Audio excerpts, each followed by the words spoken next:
We are live. Okay, thanks, Mike and LTV. Good evening, everyone, and welcome to the East Hampton Town Zoning Board of Appeals meeting for January 19th, 2021.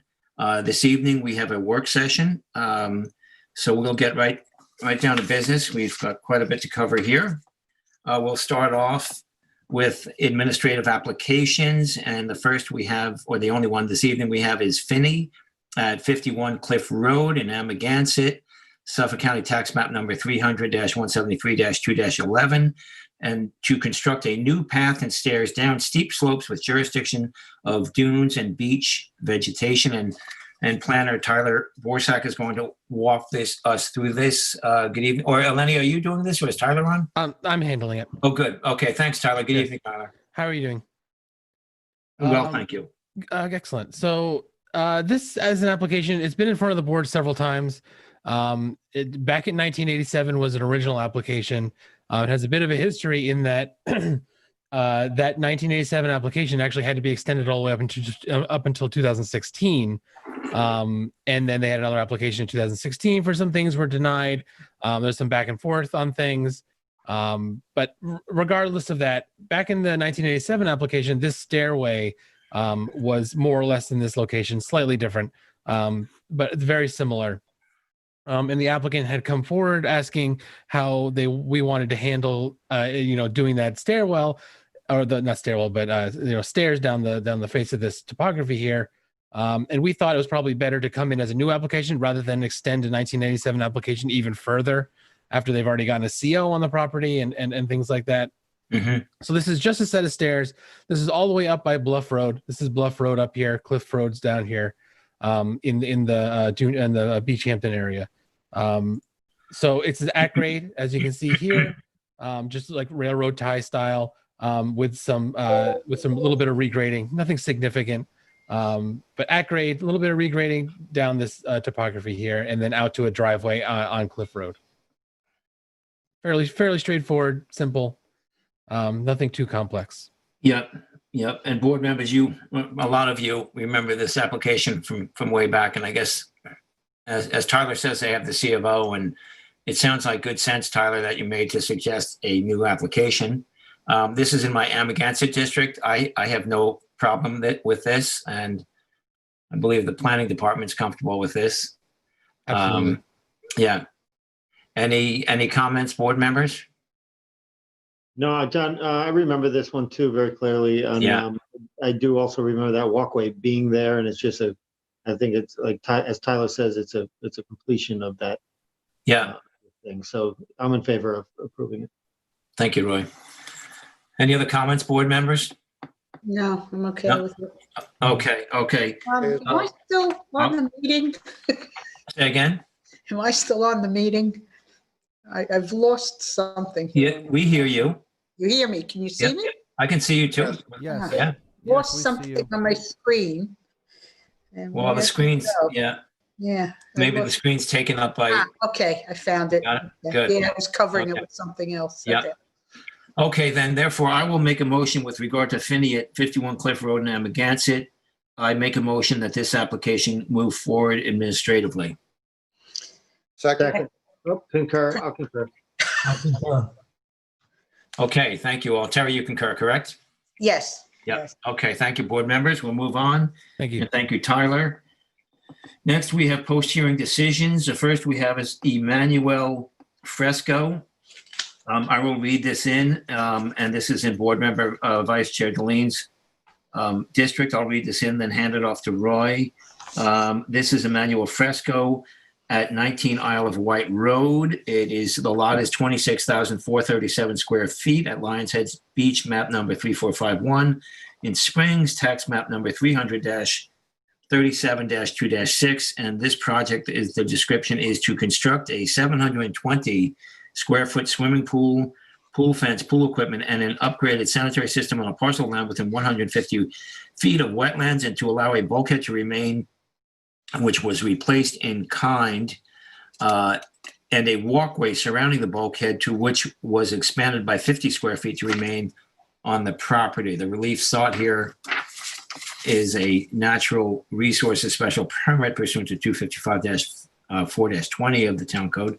And 2 variances are requested for this application, variances of 22 feet, 100 feet from section 255-30 wetland setbacks of the town code are required to allow the construction of a pool fence 78 feet and to allow an existing walkway to remain 0 feet from the tidal wetlands where 100-foot setbacks are required, and any other relief necessary from the town code. This is in a B residence zone, and the flood zone here is X, and the secret is type 2. Roy, if you would, please. Sure, Mr. Chairman. If your board remembers, this is a property where the applicant bought the property in 2015 and undertook a bulkhead replacement he got the DEC permit, but he did not. He hired a contractor who did get the DEC permit, but did not get natural resources permit, a building permit, or the trustees permission to rebuild the bulkhead. So they're coming to us today to legalize that, along with installing a swimming pool and a fence for the pool enclosure. Maybe I'll get out of the way. I think that the fence itself is running along the 100-foot setback, except for a small area that is related to that is what interferes with the boat basin actually comes in towards that. So it's that the 100-foot, the variance for the pool fence is where that boat basin juts into the property. Otherwise, the fence does Right. comply to setbacks. Right.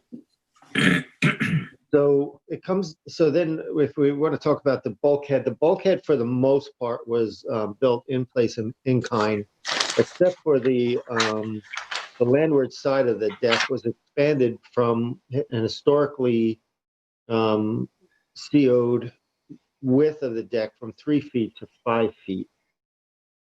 The applicant or the agent of the applicant is, saying, number one, that it should be 4 feet, not 3 feet, because it's a safe issue. He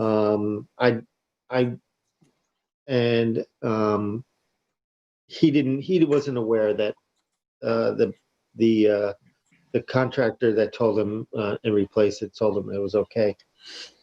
I just want to be clear, and I know that Member Ed also brought this up very eloquently on that the owner bears responsibility when it comes to this thing. So we can't say the owner didn't know, and that and I know that clearly. So I want to put that out there. The swimming pool complies to the setback, but it does fall within HPOD, and therefore puts it into NRSP. An NRSP application. The question, and then the applicant is also applying for it, is going to be doing an IA system. So to me, it comes down to whether or not I personally feel the deck is not a big thing to cut back. Whether it can, I don't know. And I'd like to hear other boards members' position on this. I don't think it's a big deal to cut it back, but the question is, and we can have a debate, is there adequate mitigation? The applicant is willing to re-veg 2,700 feet to the 4 contour line, which will bring the property that is pre-existing 100% cleared into more conformity with HPOD, but it does not meet HPOD. And you can go that it'll bring it into 23,737 square feet cleared, where HPOD is 10,000. So it still does not meet HPOD, but it does bring it into more conformity. So the question is the mitigation of the buffer.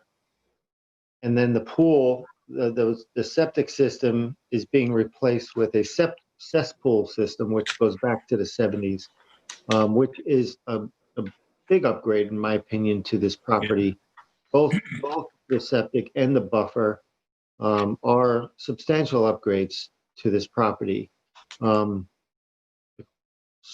So then when it comes to the pool, we had a discussion about the pool. Remember, Ed brought up the dry well, possibly interfering with a line of trees that is along the property line. If we can move the dry well closer toward the water to get it away from, so we don't damage those trees, very good idea. And I think the applicant agreed to that and has updated the survey and submitted the survey on 10/29/2020. So that's the updated survey we have showing the re-veg as well. In my opinion, I think the buffer, the septic, as well as a reduction in the pool, taking it to a 16 by 32 swimming pool rather than a 20 by 40, I believe, a reduction, is all kind of good news for working out this application. I do feel it's adequate mitigation in this case, although I'm not comfortable approving a 5-foot walkway when we have to set this property apart from other applications if we do so. So I wouldn't mind hearing some other members talk to us about it. It's just that sticky point for me is that 5-foot walkway. Mhm. Okay, thanks, Roy. And then we can circle back to you, obviously. Who would like to take a shot at this? Terry, you want to give it a shot? Terry? Sure. I pretty much agree with Co-Chair Deline. I'm not sure if I heard him right on the re-veg. I thought he said 2,700. They have 2,800 on the survey. Yeah. And I agree about the mitigation for the septic, the IA septic, although I do want to make the statement that they are doing that mostly so they could fit the pool in. The current septic was in the way of where they wanted to put the pool. Mm-hmm. So I won't give them 100% on that, but I do think it's good mitigation. I was also iffy about the walkway. I'm not an engineer. I don't know if it's a simple thing for them to cut back or not. If it's simple, it should be cut back. But if it does, I know the agent, Joel, went into some details about having to change footings and a whole bunch of other things that to me sound like maybe it's more trouble and more expense and more detriment to the harbor there than necessary. Mm-hmm. And then I'm okay with the 5 feet. Mm-hmm. But other than that, I agree with Member Deline on everything. Okay, thank you, Terry. Ed, you want to take a shot? Yes, thank you, Chairman. I agree again with Vice Chair Deline on much of what he said. I appreciated the fact that they reduced the size of the pool at the suggestion of maybe moving the dry well to preserve vegetation to the proximity of the neighborhood very close to the property line there. I'm happy to see that got moved. I think that the new septic system, of course, is an improvement, and I think that's a welcome change. I have some question a little bit when we get back down now to the bulkhead and this the re-veg, and I'm not inclined to think about cutting back the bulkhead. I think that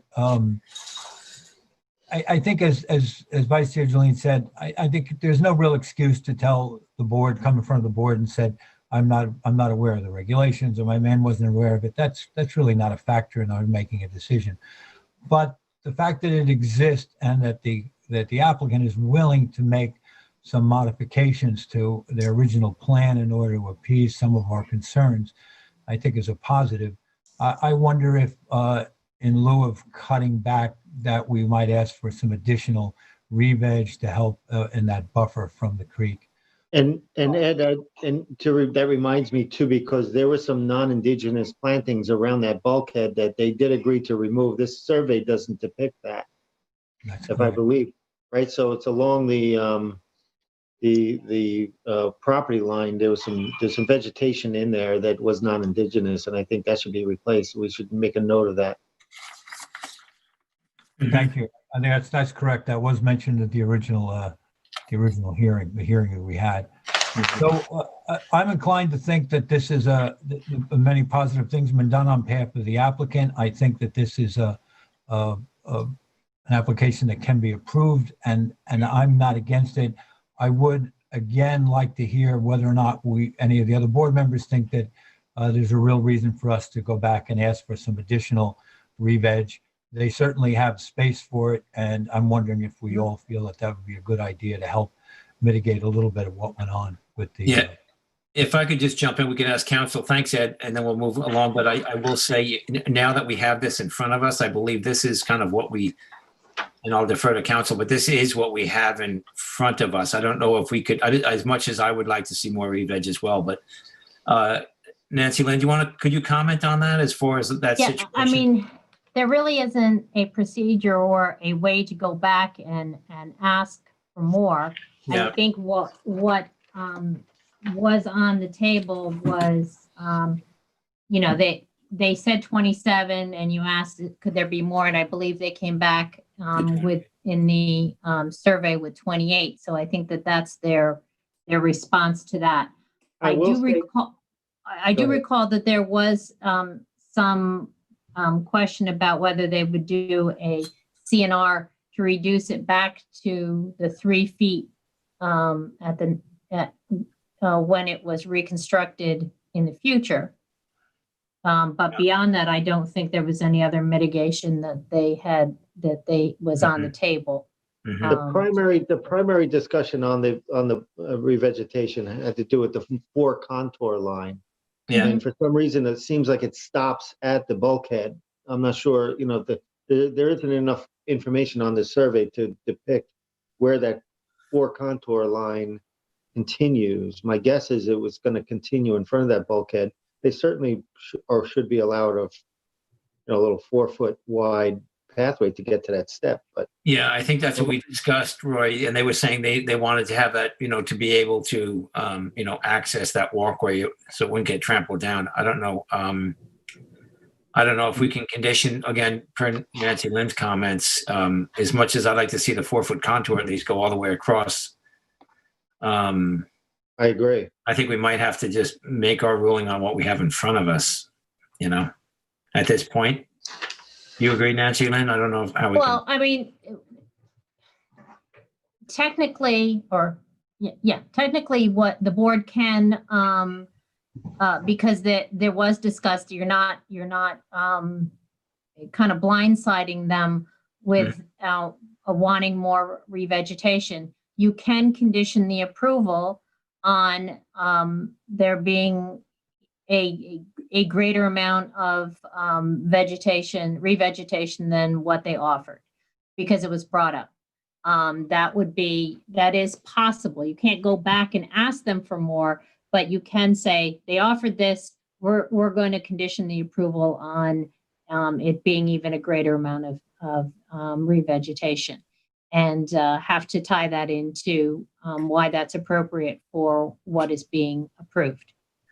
So whereby that perhaps that, and we could go back to the transcript, but where perhaps the 4-foot contour goes across and they clean up that other planting that they brought up in the hearing as well. And maybe there's a 4-foot break in that 4-foot contour to get from the lawn to the bulkhead. Nancy Lynn, something like that, perhaps. That could be conditioned. I mean, once you have had, decided what you want, and we can get down to the specifics on how you want to word that. Okay, let's run through. What you want. Yeah. Okay, thank you. Let's run through. Tim, would you, Tim, if you wouldn't mind, your comment. Again, I'm in camp with my fellow board members. I too, when I reviewed this, have to admit that I felt like we sold ourselves short on the re-veg. Mm-hmm. I do feel like the combination, though, of the septic and a revegetation plan is adequate mitigation for what we're talking about here. And the part that I was dealing with is that while we protected most of the waterfront, we did not protect where the bulkhead is. Yeah. And so I was kind of focused on that as well. And I don't know, my proposal would be to approve it. And perhaps, John, you use your poche skills Yeah. which we love to see.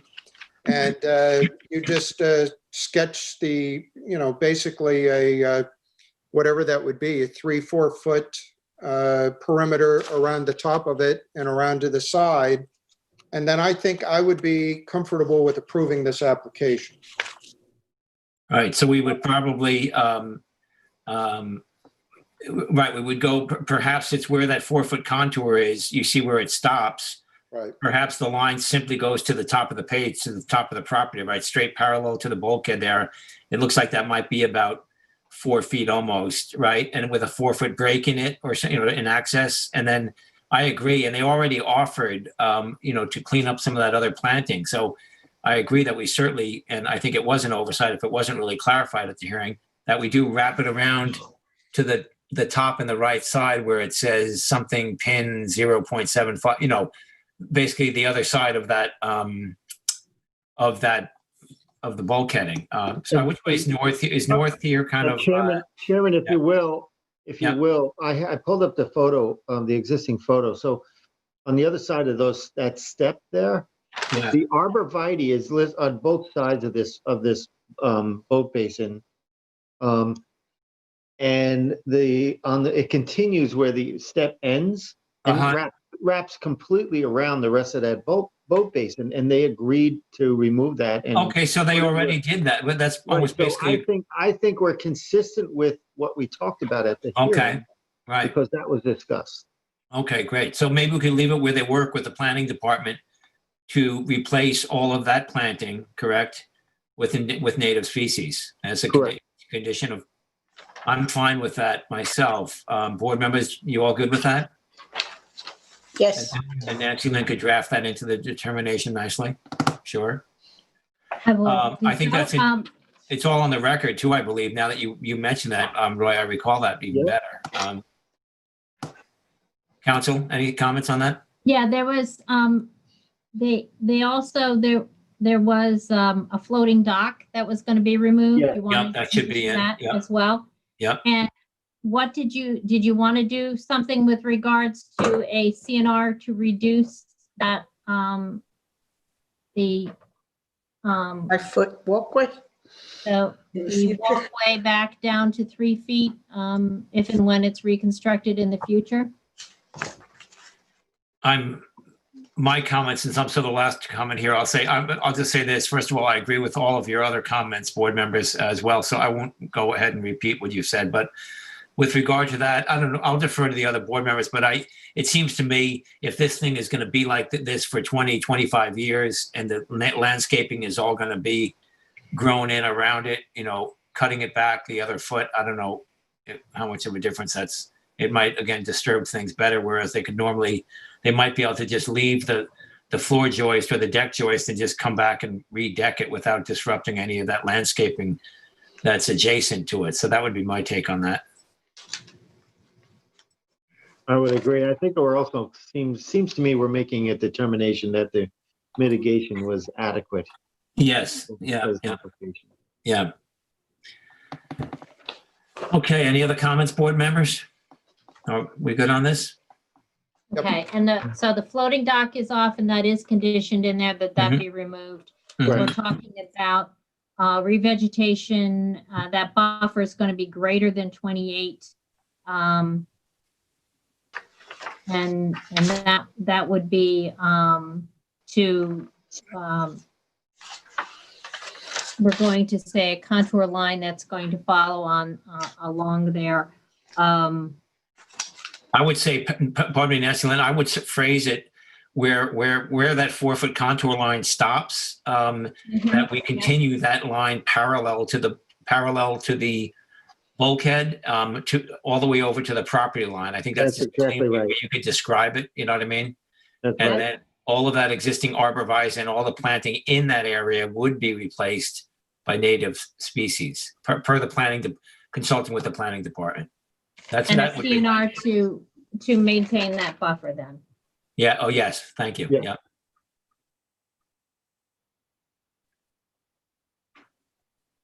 Okay. All right. I think that I have everything then. Okay. Okay. All right. Okay, excellent. Thank you. Thank you, board members. We'll move along. Next, we have, thank you, Roy. Next, we have 351 Eld LLC. Here, I'll read this in. The lot size and location is 66,648 square feet at 351 East Lake Drive in Montauk, tax map number 300-7-2-2. The description is to construct a 64 square foot spa, 476 square foot swimming pool, pool equipment, 2,562 square feet of wood decking, and pool fencing on a parcel of land containing tidal wetlands, beach vegetation, and beaches. The relief sought is an NRSP pursuant to 255-4-20 and any other relief necessary. The zoning district is A2 flood zone X, and the secret class is type 2. And I can't recall, Terry, if you or Ed are handling this. Yeah, I was, yeah. You were, okay. Yeah, you were. Okay. Thank you. If you would, Terry, please. Okay, is this the, I just want to check the date on that survey, that November 23rd, 2020? It looks like yeah, that looks like the new one. Yep. All right, so that is the latest, I'm sorry, that was November. 23rd, Thank 2020. you. Okay. Thank you. All right, so this is a property down at the northern end of, toward the northern end of East Lake Drive in Montauk. And it's in an HPOD district. It's asking for an NRSP. There were no variances required for it. The applicant came in originally asking for that, the pool and the spa and the fencing, pool fencing, and a huge deck down at the western end of the house and over where the existing house is, which is on the water side. And the decking, in the project description, it says 2,562. It was actually, I believe, 2,232 on the west toward the wetlands. The other decking may be what they were adding for the pool.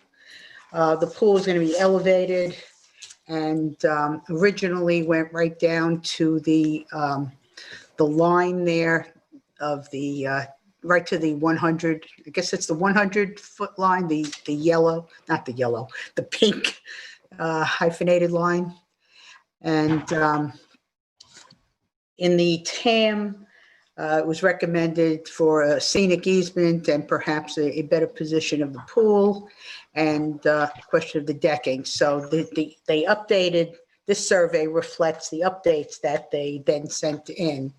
You can see they added vegetation of about 5,555 feet. That's all the green that's going around on the south and the west and the north side of the property there. And proposed a scenic easement of 21,058 feet, coming from 75 feet off the wetlands. And revegetation, as I mentioned, of 5,555 feet in total of all that green noted out area. They also pulled back the pool 6 feet, which is reflected on this survey, toward the east. And they cut back the decking from 2,232 square feet to 937, the lower level decking. The upper level decking as proposed was, I believe, 396, and they left that as is. So there was quite a bit of improvement on this. I've been struggling with this constantly, back and forth on whether I think this meets the criteria. This is for an NRSP. This property is very highly constrained with wetlands on the northeast, the southeast, and the Lake Montauk on the west, and the wetlands there. When they move the pool back 6 feet, the pool is going to be elevated so that it meets the 2 feet separation to groundwater, which is part of the HPOD rules. And I was hoping they'd make the pool a little smaller, actually, too, but they did not. They left it the same size. So I've been struggling with this in terms of the NRSP. This property and most of the properties on this northern end of East Lake Drive along Lake Montauk, the elevations are very low. So even though we suggested perhaps another location for the pool, any location on this property still gives me concerns about stormwater runoff. The applicant is offering dry wells for the pool, and also in addition to that, some dry wells for the leaders and gutters, which at the present time do not have dry wells connected with them. What I have a problem with, I guess, is knowing this area of Montauk and this area of East Lake Drive, as you go up, and these properties are there are no pools. I know there was an objection to this application by the next door neighbor and his agent, and they made a decent case. There's some concerns that they have. I don't know that flooding onto his property is one of them, but they did make a statement about pools on East Lake Drive that are farther down on the south where the elevations of the properties are higher, and not on the water side. So this is on the side yard. There are also not many pools on the side yards. They also made a point that this is up at the northern end of East Lake Drive next to the Indian Rills subdivision. And they stated it was part of the Indian Rills subdivision. I'm not sure if it is or if it's just adjacent to that area, but the property layout and the elevations of it are very similar to those. And in Indian Rills and these northern properties, there are no pools at all. So I've been back and forth on this. It's okay. And then on the other hand, I think it could be better.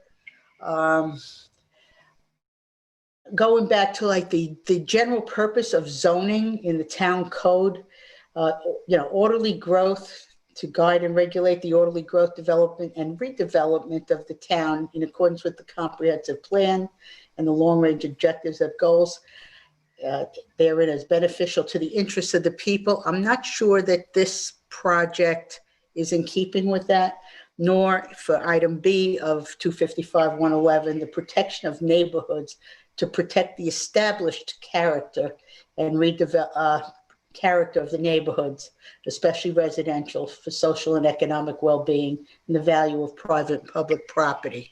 So I'm struggling with that. I'm not sure I see that as a fit. And it is in an HPOD district. So at this point, I am leaning toward denying this. One of the reasons for that being the clearing. This property is seriously overcleared. Numbers on that. Right now, the clearing that's allowed is 17,608. The existing clearing is 36,501. And ultimately, after re-veg of 5,555, the clearing is still going to be almost 13,000 feet over cleared on this property. And I think for me, that's the clincher on why I don't feel this meets the standards for a natural resources special permit, despite the fact that they are offering a scenic easement. They say 21,000 feet for the scenic easement, but part of that 5,555 re-veg looks like it's included in that number for the scenic easement. And I don't know if maybe Michael can separate that out or tell me if that's so, but the way it was written looked like they were almost counting it twice. But so bottom line, there was also one protection of the neighborhoods, the natural resources of the area. I'm concerned because of the lack of elevation on this property, that stormwater runoff, even with the dry wells, And considering the weather patterns that have been occurring, Lake Montauk is already somewhat disturbed as a body of water, more so on the south side of it. But it is an area of significance of fish and wildlife habitat. And I'm concerned about runoff that would get into the lake and further deteriorate that. So that's my reason for denying it. Okay, I'd like to hear what everybody else has to say. sure, and we'll circle back. Yeah. Let's go, since this is Montauk. Ed, would you like to take a stab, please?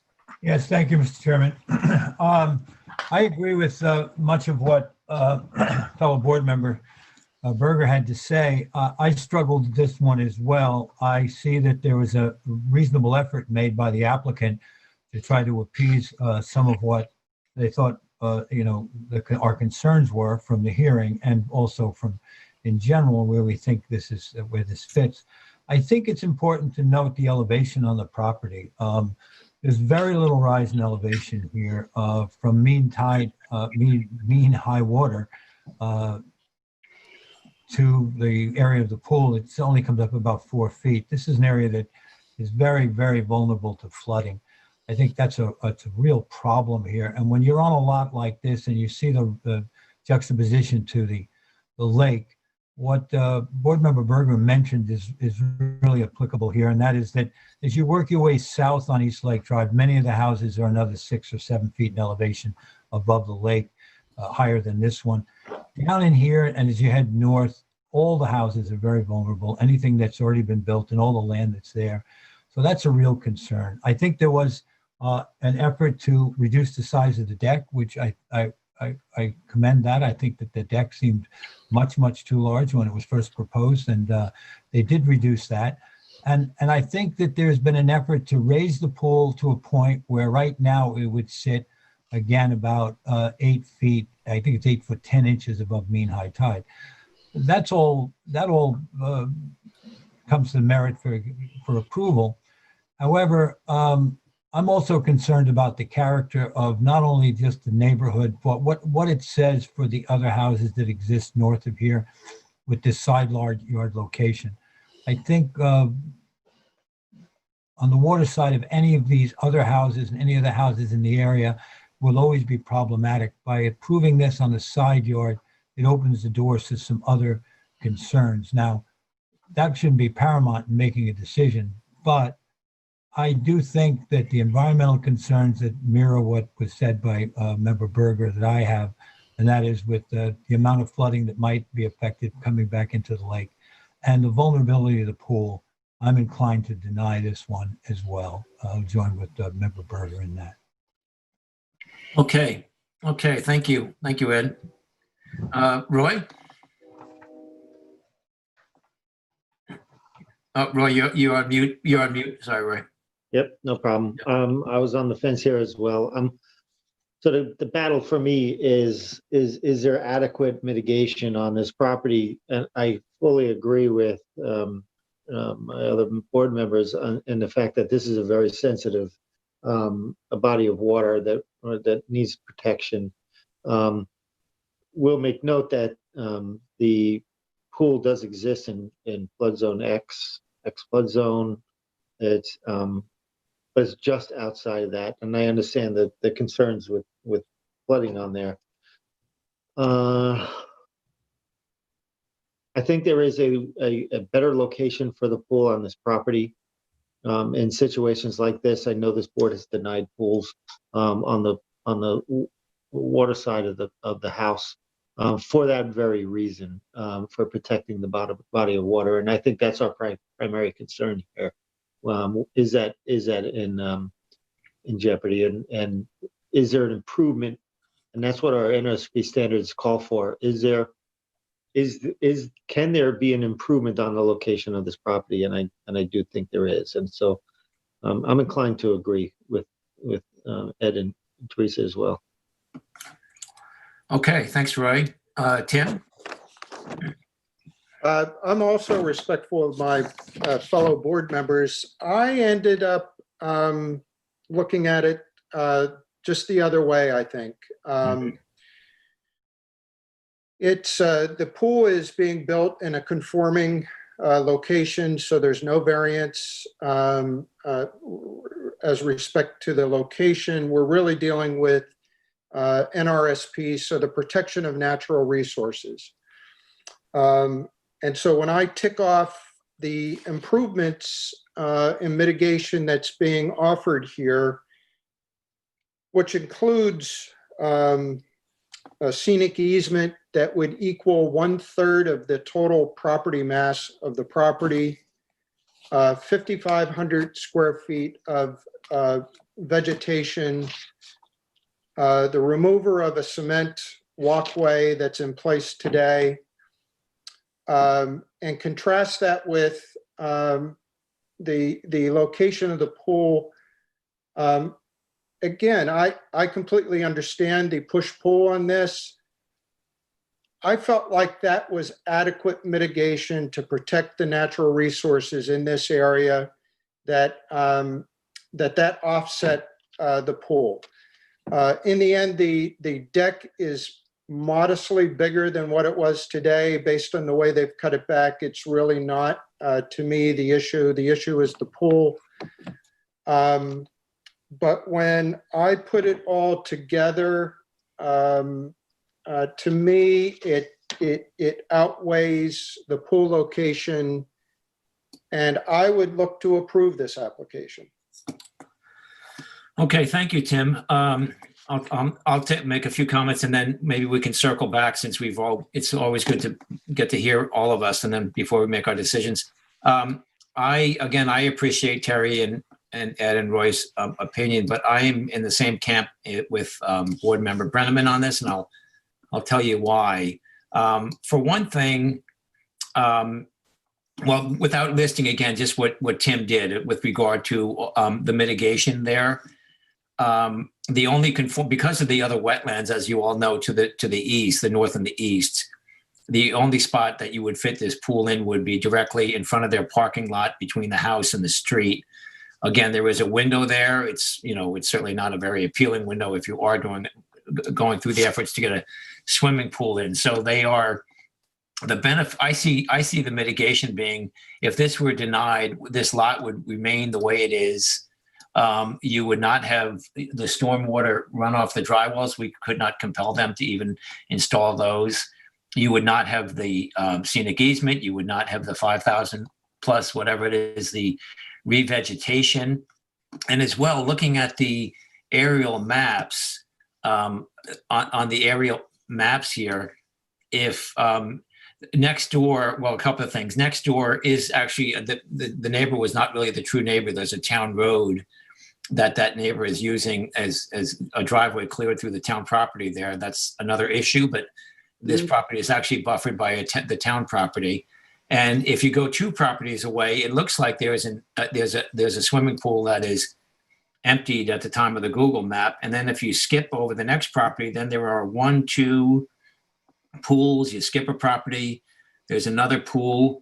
And if you look on the Google aerials, some of these pools are much closer to the water. And again, this is not, what we're basing our decisions on, but it is, I think it's relevant to the detriment of the neighborhood and the character of what's going on there now. Many of these properties, if you look, have lawns that come right up to the edge of the beach. This property, if you look at the locations of the houses, this property is lower, I'm sure, than some. It is pulled back further than all of its neighbors. And again, getting the mitigation of the scenic easement, of the revegetation of the dry wells and removal of that concrete walk, and the reduction in the scope of the project that was offered as well, I feel are proper mitigation for this. It's not a slam dunk kind of thing. I know we're all concerned about the lake and these kind of applications, but those are my thoughts on this application. I don't know if you want to circle back, if anyone wants to jump in. Yeah. Yes, we should. Yeah. Feel free, anyone. I mean, I was literally on the fence. I wanted to hear some of the other arguments. I do think that the mitigation is substantial here. And I think hearing some of your arguments, I think I could lean towards approval. I think the margin of error on a denial is very very tight here. And, and I think that, a consideration for the approval, for the improvement of this property relative to the water body of water is most critical to me. And I think that the margin of error is saying, I think I might sway my vote to an approval. Yeah, I agree. It's a thin margin of error, Roy. I mean, there's a lot going on here. Terry, Ed, Tim, any other comments? Yeah, I mean, you mentioned the pools, but we know there are pools, as we stated, on the south side, on the south end. We go oystering in this area, almost right next door to this house. The park, it just, the feel and the character of it, I think, I don't know. And the harbor, harbor protection overlay district, when I read about the purpose of that, to maintain or improve surface water quality, to maintain or improve wildlife habitat in these areas, and as closely as possible to their natural condition. I just think this falls shy a bit. I do agree that mitigation is good.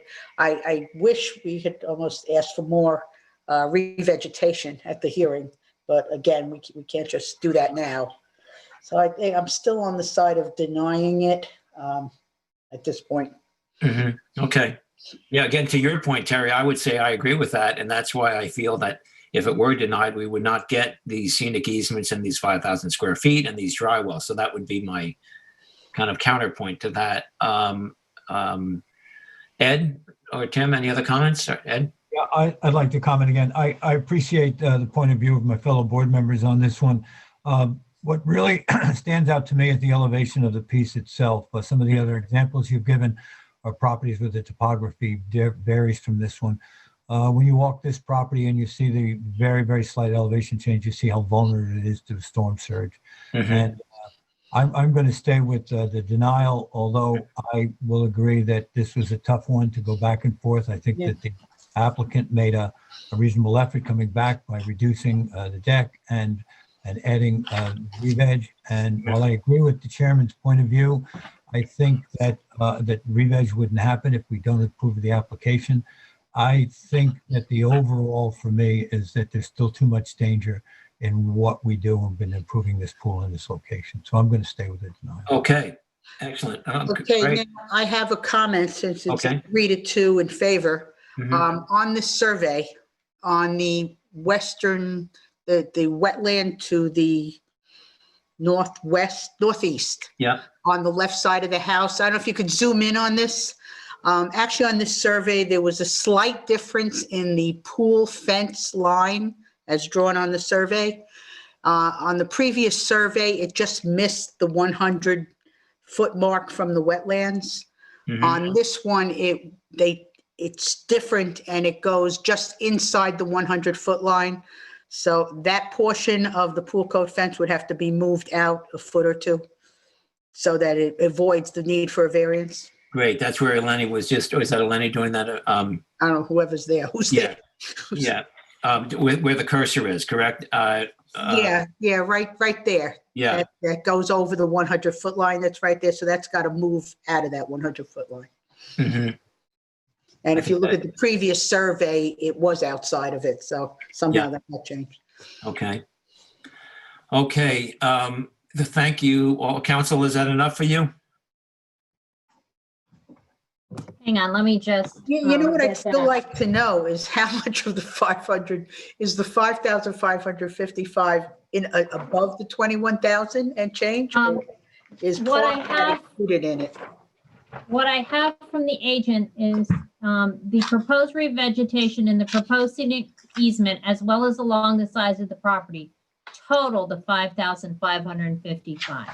So that includes not only the scenic easement. Well, it doesn't include the the scenic easement was listed as 21,000. Right.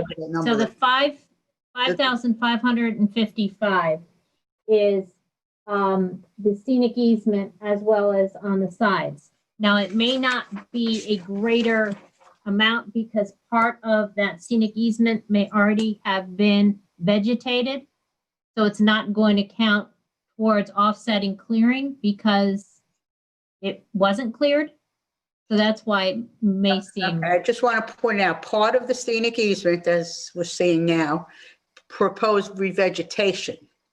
So is that Right. outside of the scenic easement, or is that included in the scenic easement? I believe all the green area is the proposed scenic Scenic easement. easement. Yeah, I believe so, because you see the So arrow some on of the that left. Yeah. Vegetation is included in the 21,000. Yes. As well as in the 5,000. Yep, that's right. So it's Right. counted twice. Okay.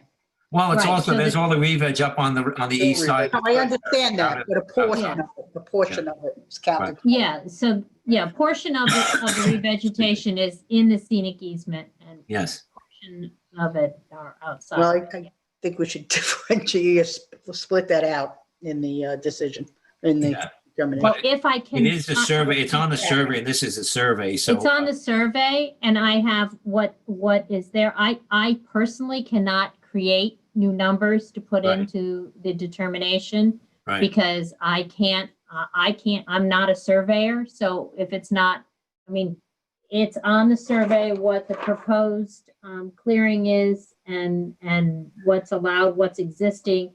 And the proposed, that it's the 5,555 and it is and a portion of it the is in the scenic As easement. well as the A portion, right, revegetation. right. I agree that you can't, I understand Terry's concern, but I agree that you can't create numbers. So I mean, I can use the scenic easement is, I can give you a number for that, but I can't tell you how much of that Yeah. is revegetation. But again, this is a survey that's going to be approved, so it's all here. It's all here. Mhm. Right, and you do want a change to the survey With the fence. Yeah. with the fence. Yeah. With the removal, Yes. the pool fence. Or Okay. the shifting of, not the removal, the To relocation. conform. Yeah, outside of, Yeah, it's just a few feet of it to conform. Yeah. Okay, thank you all. I think it was a good discussion, and I think it's obviously it's absolutely important, and that we do have two dissents just shows how strongly we feel about this and how strongly we take these applications. So thank you all. We will move on next to Howard Williams, lot size, location, 22,180 square feet total at 101 Accabonac Road in East Hampton, tax map number 300-163-7-9.1. Project description: to allow an existing swimming pool, patio, pavilion, and fireplace to remain within side and rear yard lot line setbacks. The relief sought: 4 variances from section 255-11-10 of the town code are required for this application. 2 variances of 10.3 feet and 1 variance of 0.9 feet are required from the section 255-11-10 of the town code to allow the existing swimming pool, patio, and pavilion to remain 9.7 feet and patio to remain 19.1 feet from the rear and side yard lot lines where 20-foot setbacks are required. 1 variance of 1.5 feet is required from section 255-11-10 of the town code to allow the existing fireplace to remain 8.5 feet from the rear yard lot line where a 10-foot setback is required and any other relief necessary. Zoning district is a B residence zone here. Flood zone is X. Secret class is type 2. And this is in board member, Brenneman's East Hampton district. Tim, if you'd lead us off, please. Sure, thank you, Mr. Chairman. The board will remember that we heard this application on October 27th. And according to my notes, the survey that we're working with is dated March 4th, 2020. The subject property is off of Accabonac Road. It's situated, it's actually quite a lovely homestead. Thank you, Eleni, for verifying that survey date. And The story is a little convoluted, and the survey is a little difficult to see because of the fold marks, but I'll try to walk through it. Essentially, this was a project to construct the swimming pool, the patio, and pavilion and fireplace. And it got bifurcated into essentially two different projects. The project started on September of 2015, and it was completed, and that's to say the patio portion of it was completed on November of 2016. And during that time, they installed 4 steel columns that were designed to be part of the pavilion. They indicated that they ran into some financial issues. They took a 3-year hiatus and brought in a separate contractor and started again in May of 2019. And that's when they completed the fireplace. And it was when they were looking to close out the building permit and get their C of O that they realized that the orientation of the work that was done was creating variances. And then in addition, the fact that they had this patio underneath the pavilion changed the rear lot line. And as such, we have the situation in front of us today. Mhm. And please, board members, correct me if I have any of that wrong, but that's sort of the roadmap that I had. I went back and rewatched the hearing to kind of make sure I was thinking this through. If you go to the back of the property, you have a very densely vegetated row of arborvitae, and immediately behind that row of arborvitae is a 4-foot-high white vinyl fence. And you'll remember in my photos, and you can see it on this aerial, but I went back and it's really a pretty substantial mitigation in terms of blocking the impact to the rear of the property. The other thing is that this was known as the Cangelosi property, and in fact, the 2 neighbors on either side of this house are also Cangelosis, and there are letters in the file indicating their approval of this application.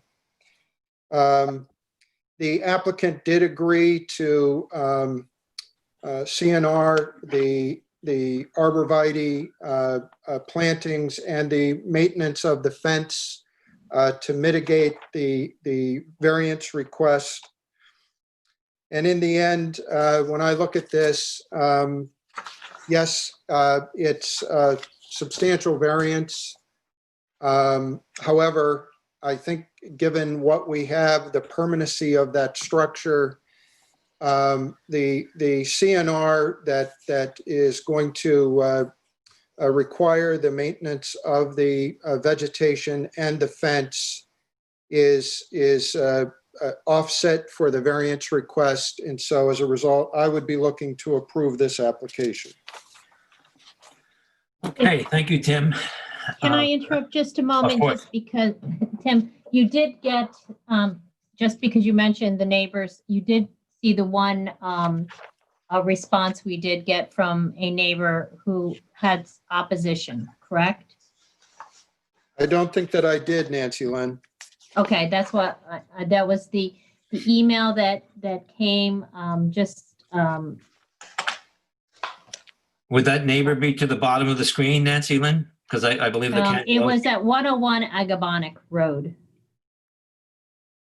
It was an email that was, it was, I believe it was an email that was sent prior to the record being closed but we you didn't have access to a chair. Remember, it kind of got stuck in the yeah, chairman email. Oh, yes. Eleni, would you be able to tell us which lot Find it. that is? 101, Eleni, with your map? It's curious. It's good to know, which neighbor is complaining because of the, 101 is the applicant's house, isn't it? Yes. Oh, I'm sorry. He's Oh. as a neighbor of 101. He is, well, the Cangelosi's are to the north when you go back and look at the survey. So it this must be the is, one. Well, isn't it out on the website? The comments, he doesn't say he is a direct neighbor. He says, while non-conforming setbacks do not affect my property directly, the noise that comes from theirs does. Oh, Talks about music, blasting from speakers. All right, well, that's good to know. I'm glad we visited that. Thank you, Nancy Lynn. Only because he did mention the neighbors not having a opposition. I just Sure. want to make sure that it was. For the record, sure. Roy, you want to take a stab at this? Yeah, sure. I mean, I'm going to lean in towards approving the application with the covenants and the CNRs on there, but I have to tell you, I honestly did not buy any of the applicants' explanations for how it got there. I didn't buy the fact that a fireplace could be used as sound mitigation. And I hope this board never does approve it in any time in the future that that's the case, especially on a hearsay argument. So it's a little bit distressing to me, this application. It's almost as if build it and we'll go for forgiveness type of application. Therefore, I think, what we do, it would be an expensive endeavor to tear it down. So I think we have to do the best we can with the mitigation, with the property line and the fence and the vegetation there.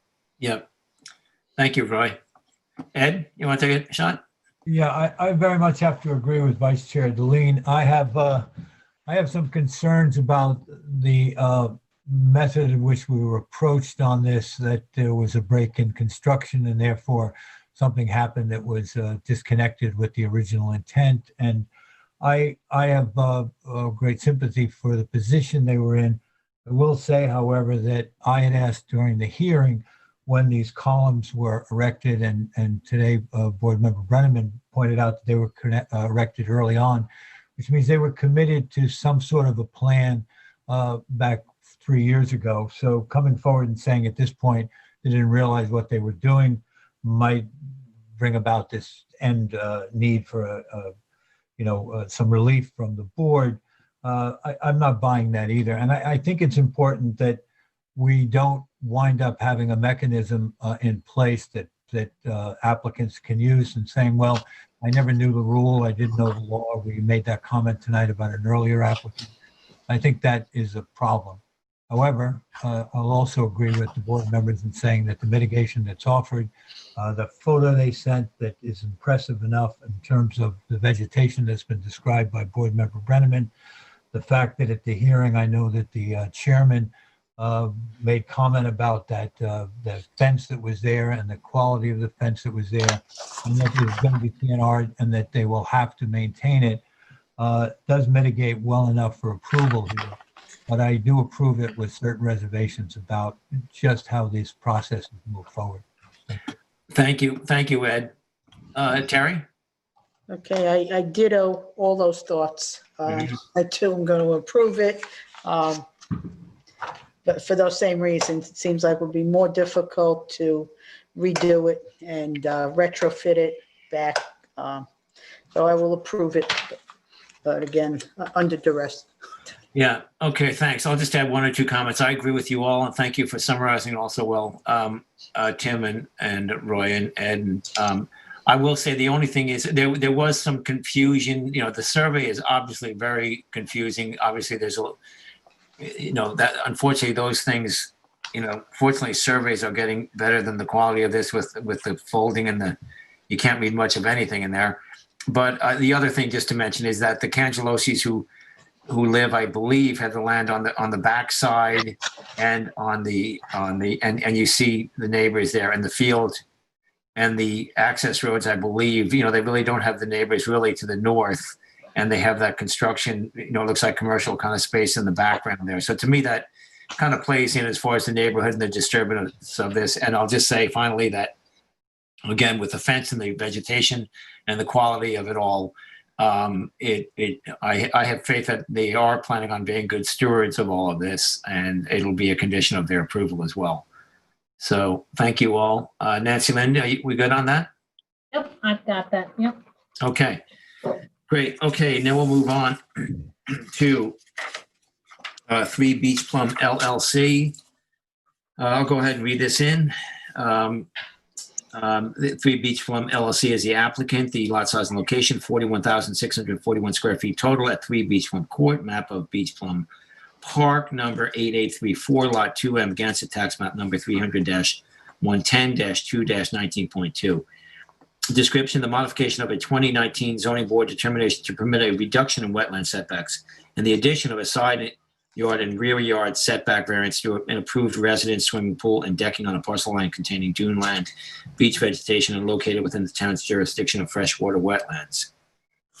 The relief sought: variances from section 255-4-40 minimum wetland setbacks and section 255-11-10 table of dimensional regulations of the town code, and any other relief necessary are required to decrease the previously approved wetland setbacks for the residents and decking by 1.8 feet to 76.3 feet and 73.5 feet, respectively, where a 100-foot setback is required. Variances of 12.6 feet and 9.6 feet are required to allow the swimming pool deck to be located 17.4 feet and 20.4 feet from the western side yard and southern rear yard lot lines, respectively, where 30-foot setbacks are required. This is an A2 residence, AE flood zone, elevation 10, secret class is type 2. This is in my Amagansett district, so I will start us off here. We all, I know this board knows this application very well. And in just a brief summary, as you all know, but for the record, this was an approved determination. It was approved, I believe it was July 19th in 2019, and July 9th, pardon me, 2019. And that determination is obviously part of the record. In that determination, I won't go through it all now, but there are a lot of positive steps noted that I'll touch base on in a little bit more. But the reason we're here this evening with this again, as you board members recall, is that those of us who have been around this town and dealing with the building department for many years, such as Vice Chair Deline especially, the building inspectors have taken the pool deck issues at different ways. There used to be a 1-foot step. The current principal building inspector allows a 5-foot separation, as we well know from our recent decisions. And when this was done, the pool here, it's a rooftop pool, so it was not really picked up. It was not picked up at the first pass. This application was approved, and when it was reviewed by the building department, it was decided to determine that, even though it is a rooftop pool, it still must meet the double the setbacks, and therefore the new variances come into play here that we're dealing with. The applicants asked for a chance to redress this. They did, in an attempt to mitigate for some of this. They moved the house and therefore the 1.8 feet adjustment there. And per the initial TAM of Brian Franks in the July noted in the July 9th determination, the wetlands that they're moving closer to are not as shall we say, as fragile as other wetlands with regard to the vegetation and the flora and the fauna. They made that adjustment, and that adjustment also took care of a pyramid issue, and then a way to mitigate some of the setbacks, the pool and the decking and things were adjusted. And there were some revised plans that were submitted that are part of the record. And if this is approved, they'd be compelled to follow, obviously. So I'm leaning towards favoring this. And again, I defer really most of my comments. I'm not going to go through it all, but to the July 9th determination that notes about how this application, it was approved unanimously by this board and before Ed by Joan McGivern, a board member at the time. There is a 69% of the lot is a scenic, a parcel is protected by beach vegetation and duneland with a scenic easement in perpetuity. Aris Design did, their landscape architects they're working with have come up with plans that the planning department is approving. The subdivision in a whole was laid out, this Beach Plum Park subdivision, so that these lots were kind of clustered, and it worked with leaving as much open space as they could. Again, the only reason we're here is because of that pool issue. And again, I think it is important to note that this is a roof deck pool. We all have reviewed the architectural drawings and the elevations and the comments at the hearing. I think whether this pool is a pool deck up there. I mean, the pool being elevated is certainly taking it away from being in the dunelands and being the same as a pool being that close to just a side yard setback. So it's a tricky issue. It was an unfortunate issue. I must say, unfortunately, I missed it. This board missed it back then. There was a lot going on, and it's one of those unique circumstances. So I will let you all go around, and I might have some other comments later, but I'm leaning towards approving this. And I think I want to make note that this is a unique situation. I think if we do approve this, we want to note in the determination the circumstances that make this, that differentiate this from just any other kind of pool side yard setback. So I'll leave it at that for now. Let's see, we're getting close. Ed, were you on board with all this hearing? I believe you were. Yes, I was. Yeah. Yeah, sure. Ed, do you want to take a pass? Okay, thank you, Mr. Chair. Yeah, I in visiting the site, there's several things that impress you. One is that there's a considerable amount of land now that will not be disturbed by this project. I know that was all pre-approved in an earlier decision, but it is an impressive thing to note about the property. This is an extremely sensitive area, as pointed out by everyone. The subdivision has their lots, all the buildings that are in here have all been encroaching on areas that we want to be very protective of. It seems to me that this particular plan, as approved earlier by the board, was one that didn't maximize the ability to preserve the native state of the land as best as possible. Now, this move of 1.8 feet that's necessitated, as you described, Mr. Chairman, I don't have a real problem with that. I know that both neighbors we have received letters to that, and during the hearings, they both spoke, and subsequently, I know we had some mailings on that, stating their position. One in lot 1 concerned about the additional obstruction to his view as he looks out from his main deck in a house that's just recently been constructed.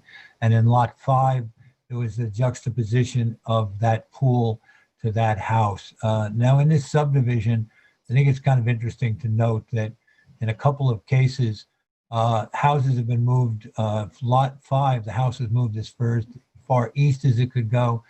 And in the house that we're discussing now on in lot 2 it is, but in number 3, it's as far west as it can go. And that puts both of these houses very, very close to one another. I think that was done for very good reasons, wetlands in both sites, but it does make it a little sensitive, and I respect the complaint of both neighbors. However, I would agree with the chair in saying that if the lot is a buildable lot, which it is, a real effort has been made to make this as accommodating to the environment as possible, and that the relief sought here for this minor change would not change my perspective on the original decision made by others, but with which I agree. So I would lean towards approving this as well, Mr. Chairman. Thank you. Thank you, Ed. Roy, you want to take a Yeah, step? sure, Mr. Chairman. I know you said that we might have missed a few things, but what we didn't miss on this application, the original application was the big picture, and that is a preservation of one of the most pristine dunelands in this area. It's absolutely pristine. This board spent a lot of time and made some adjustment. The applicant made some adjustments at that time to maximize the preservation of those precious dunelands. And I think that the changes that are requested here, basically a modification, are minor or minuscule compared to the big picture. Mhm. The concerns of the neighbors regarding their views and stuff like that, this part of the application, these minor modification, does not affect that in any way. So, in my opinion, I'm for approving this. Okay, thank you. Terry?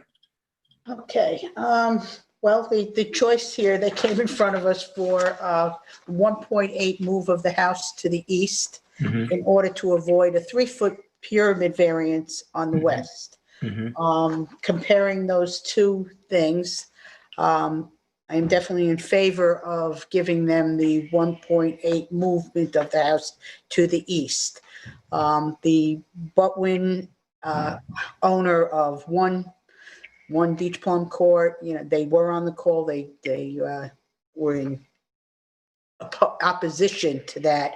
However, when you go to the site and you look at it, I think that would have less of an impact on them than to leave the 3-foot variance on the westerly end. Mhm. And as far as the pool setback, I will approve that too. That was a miss, but when the pool decking rather, but when you move the house 1.8, wherever the house was, it was the setback that that we inadvertently neglected to double, but the decking is still in the exact same place that it would have been in. So I'm also looking to approve that. There's one concern I have there. They offered some planters, I think, that in some documentation that the applicant sent in, to me, look like they're almost more of a detriment than a mitigation to help in the sound of the off the decking to the neighbor to the west. But either way, I will approve the setback. Thank you. And Tim, before we go to you, thank you, Terry. I didn't make it clear enough perhaps as well. And it is listed in the relief sought, but it is not the pool. It is the pool is conforming. It's the pool deck. Yeah. Thank you, Terry. Tim, if you would, please. Yeah, Mr. Chairman, it's really difficult for me to improve upon my fellow board members' explanations, and especially member Johann's very eloquent review. I ended up doing the same thing that I think many of us did, which is go back and read the July 9th determination to be reminded of the things that we had accomplished here. We preserved a lot of this property. I think it's unfortunate that we missed the pool deck, but 1.8 foot move I don't think is impactful overall to our decision, and I would be in agreement that we should approve this application. Okay. Thank you, Tim, and thank you all. Council, are we good there? Do you have enough on that one? Got everything I need. Thank you. Thank you. Okay, thank you all for your thorough analysis there, all board members. Okay, we'll move on along on the agenda now. We're up to extensions of time. Let's start off here with Fenchel Menzer at 200 Springs Fireplace Road, East Hampton, tax map number 300-147-4-35.1. The ZBA determination filed February 25th, 2009, and this is an extension of time, a request for the issuance of a building permit. And Eleni, would you walk us through this a little bit, if you please? Sure. Let me just bring up the aerial on this one. Yeah, so this is a extension of time. The work has not been done This was for the demolition of the building that you see here and reconstruction. It was a variance, front yard variance. They have not done any of the work. They have not gotten a building permit. So it's just a straightforward extension. They will need to redo the sanitary because this was approved in, I believe it was 2009.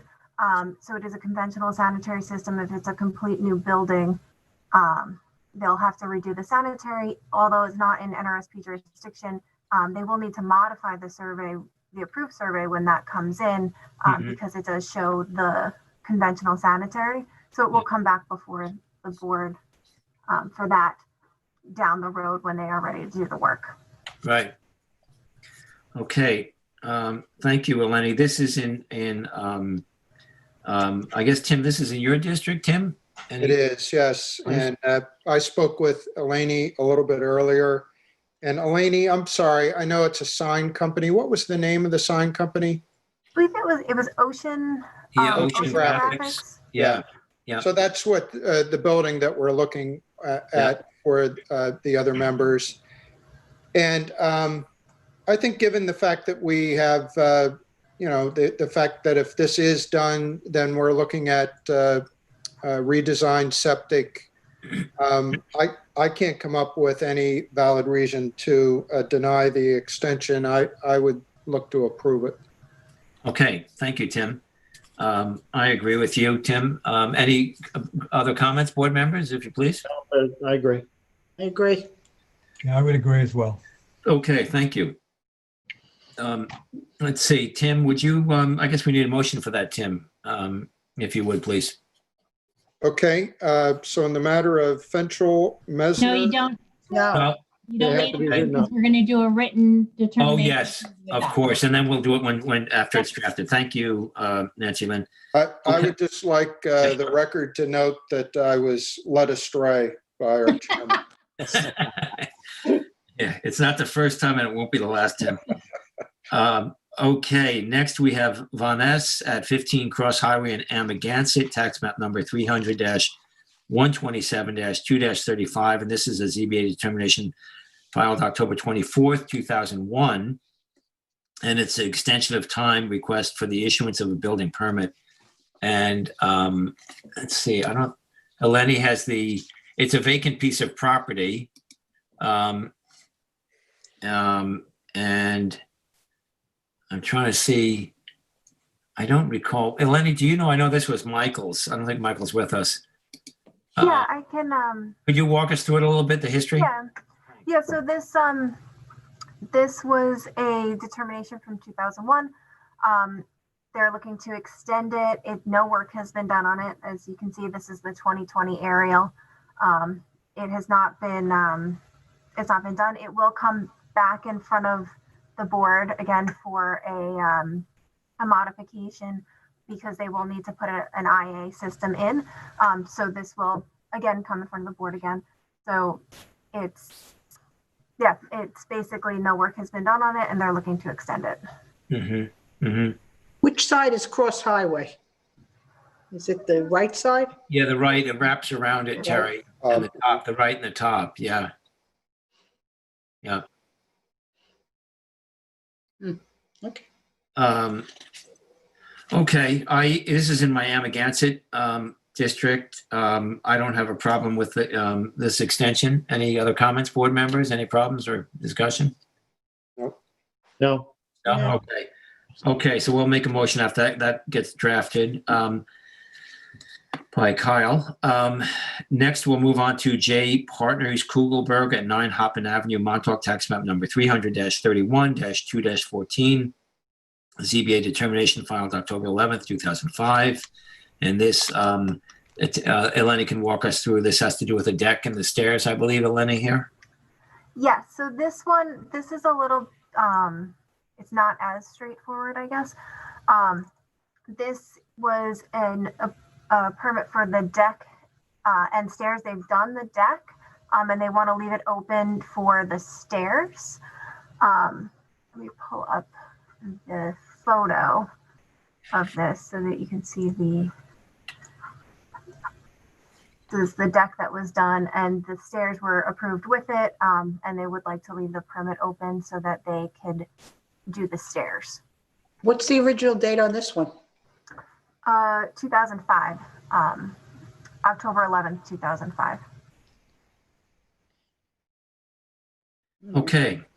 Thank you, Eleni. This is in Montauk. I don't know if Ed or Terry want to take. Yeah, no, I don't have much to say about it. I guess I'm okay with it until they want to do the stairs. It's good for fire egress too. Ed? Yeah, I'm unfamiliar with it, except for the photo I'm looking at now. I'm not sure where the stairs would have gone, The but stairs go right down. What you're looking at, the side with the flower boxes and the two white boxes there, yeah. basically fit right in. They go right down there. Correct, Eleni? Yes, so let me show you. This Might have a is survey. the survey. There we go. Oh, okay. Zoom in a little. Yeah. Thank you. Yeah, scroll down a little. Okay. Yeah, so Let they, me see. That's it there. All right, well, it was pre-approved earlier. I have no problem with this now. Yeah, neither do I. Okay. Thank you all. Tim, Roy? Yes, You good? same here. Okay. Tim, Good. good. Okay. Thank you. We'll take care of the minutes next week. Resolutions, let's move on to those. We have Henry Proto at 835 Montauk Highway, Montauk, tax map number 300-52-1-10.3. Ed, was this yours or Terry? Maybe this was Terry's, right, Terry? Yep. Terry, if you would. Yeah, I'm looking for Sure. it. Well, okay, I think I have enough for, I don't have it in front of me, but as we know, this was a determination that was a denial for some stone stairs, deer fencing request, and rock wall approval that was not originally approved on the 2016 determination for the building of this house at 835 Montauk Highway. And this was a unanimous denial.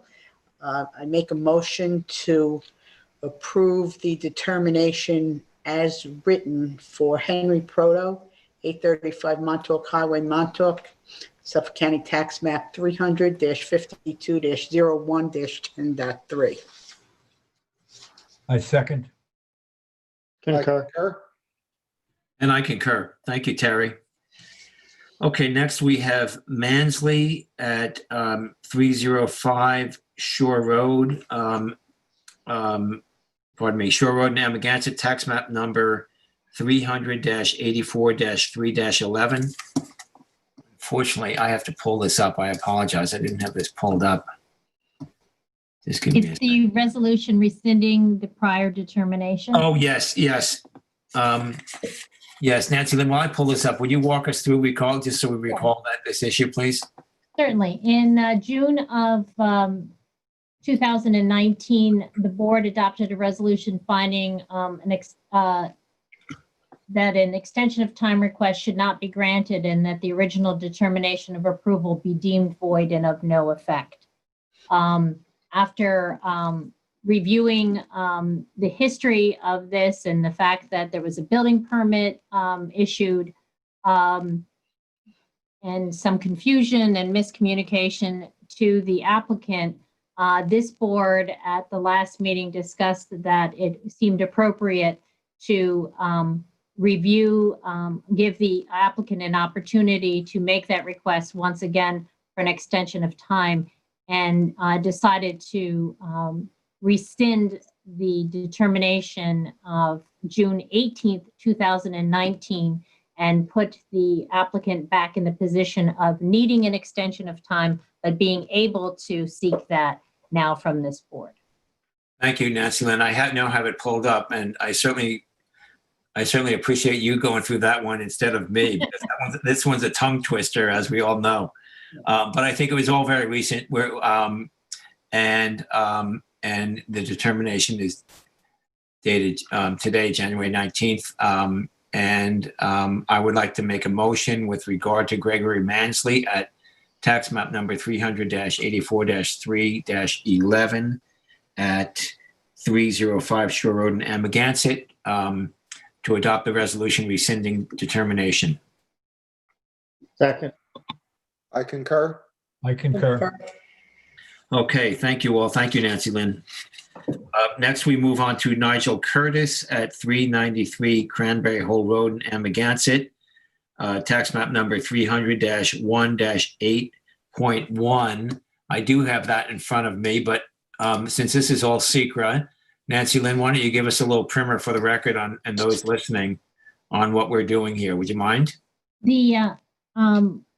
The stage we are in this application is that we're in the middle of the secret process. The board had finished its final scoping document about a year ago and presented that to the applicant in order to prepare the draft EIS.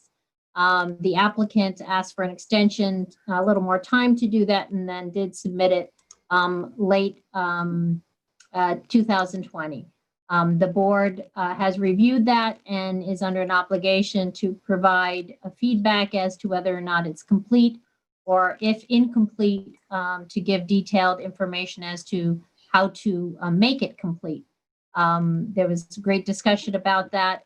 There was a reliance upon a memo prepared by Brian Frank from our planning department as to specific details. And the letter is that you have all received to review, summarizes that and gives guidance to the applicant as to what steps need to be taken in order to make this the next step in order to get the draft EIS complete so that we can continue on to the next stage of the secret process. Once again, thank you, Nancy Lynn, for summarizing that so well. Council, I guess I'm making a motion basically to that this letter be sent to the applicants. Is that correct? Yes, I mean, you're adopting that as the board's response to the submission of the EIS, the draft EIS. Right. So thank you again. So with regard to Nigel Curtis at 393 Cranberry Hole Road, Amagansett, tax map number 300-1-8.1, I'd like to make a motion that we adopt the response to the applicant. Second. Concur. I'll concur. Okay, thank you all. And thank you, Nancy Lynn, for all your work on this. And Brian Frank as well, as his document was certainly a big part of all of this. So next, we're going to table Carilli until next week, board members. And I believe, Council, unless, do you have anything else, Council, for us? That's all we have. We do have a very full schedule for or agenda for next week's meeting. We do have a few determinations that we need to do, and we have some public hearings on. So bring your cup of coffee, because I think it's going to be a much longer evening than tonight. Bring your A game. Which Right. determinations, are they already out on the agenda? I think Kyle already has a lot of them up. All right, Kyle. Yeah. Good So the work. ones that you guys decided, I will try to get those, the determinations, those resolutions done for adoption as well. But we do have two to decide. They are a little less complex than the ones from tonight, but we're just trying to keep them moving along. We'd like to save everything for a work session, but it's not always possible with deadlines when they're due Sure. after our holiday break. Exactly. Well, we got a lot done last week. Got a lot done this evening. Before we close Anything, out, a draft or anything of Carilli sent out, or no? No, it didn't get sent out. We're trying to make sure that they're complete when we do an extension of time, so that when the building department goes to look as to its validity, it kind of has a full history of what has gone on with it. And as such, we just wanted to cross our T's and dot our I's to make sure we had them all. It also helps, as you know, with some of these that are around longer. They have a couple different names. yeah, right. So we Well, wanna that's one of cross-check. them, yes. Yeah, we want to cross-check and make sure that we have all the names that the applicants may have come under reference so that they all are cross-referenced on there. Great. Okay, thank you. Before I ask Vice Chair Deline for a motion, I'd like to thank Mike at LTV and Kyle and Eleni for helping us out, as usual, and Nancy Lynn for sure. And thank you, board members. A lot of good discussions. And Vice Chair, can we get a motion from you, please?